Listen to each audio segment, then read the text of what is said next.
Kwaresma au mfungo mtakatifu ni mojawapo ya kipindi muhimu kwa waumini wa Kristo. Inaashiria safari ya kiroho ambayo huanza na mfungo wa siku 40 ambayo ilitokana na Yesu Kristo kufunga jangwani kwa siku 40 na kufuatiwa na wiki takatifu, kisha sherehe ya ufufuo ambayo ni ukumbusho wa kufufuka kwa Yesu Kristo kulingana na imani ya Wakristo. Padri Henry Ndune wa kanisa la St. Patrick's hapa mjini Kilifi, kaunti ya Kilifi, anasema kuwa kwenye msimu huu 40 pia ina ishara chanya kwa dini ya Kikristo.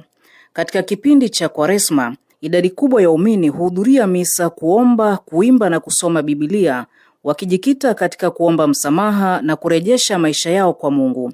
Katika kipindi hiki, waumini hujiandaa kushiriki katika wiki takatifu kwa unyenyekevu hadi kufikia siku ya furaha ya ufufuo. Tuna mambo matatu makubwa ambayo tunafanya. Kwanza ni kutafakari juu ya dhambi zetu, tuache njia mbaya, tuende njia nzuri. Pia ndani ya nguzo hizo tatu kuna pia kufunga. Kipindi cha Lent ndani yake tunasali sana, tunafunga, tunasaidia maskini. Ndani ya siku hizi 40 kuna sala moja ya kila Ijumaa ya njia ya msalaba kama anavyoeleza Padri Ndune. Ndani ya hizo siku 40 kuna sala moja ya kila Ijumaa ambayo tunaita njia ya msalaba. Na nimeita sala kwa sababu tunapopitia msururu huo wa vituo 14 vya kukumbuka mateso ya Bwana wetu Yesu Kristo, ndani yake tunasali na kutafakari hayo mateso ambayo aliyapitia.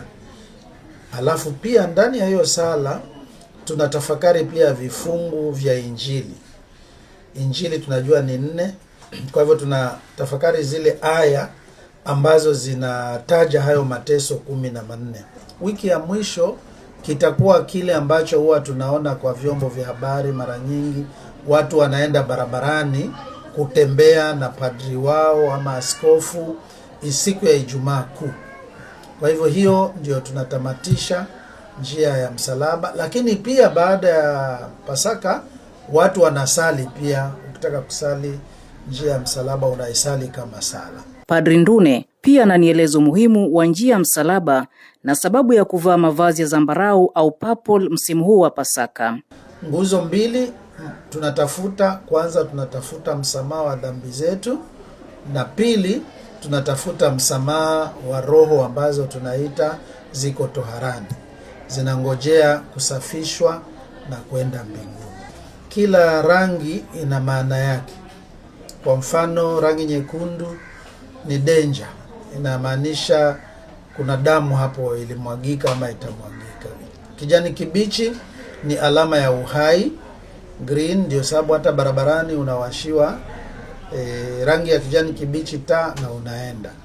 Alafu kuna rangi kama hii sasa ya zambarau, purple. Hii rangi sehemu kubwa sana kwa Warumi ilikuwa ni rangi ya kifalme ndio, lakini pia ilikuwa ni rangi ya huzuni na maombolezo. Ndio sababu kwetu kwa kanisa Katoliki ibada za mazishi zinafanywa, padri anavaa rangi hiyo ya zambarau ama papo. Alafu pia watumishi wanavaa hiyo papo, altare inapambwa na papo ili ioneshe hiyo hali ya huzuni. Nikiripotia Coco FM, mimi ni Janet Mumbi. Coco FM, ladha ya Pwani.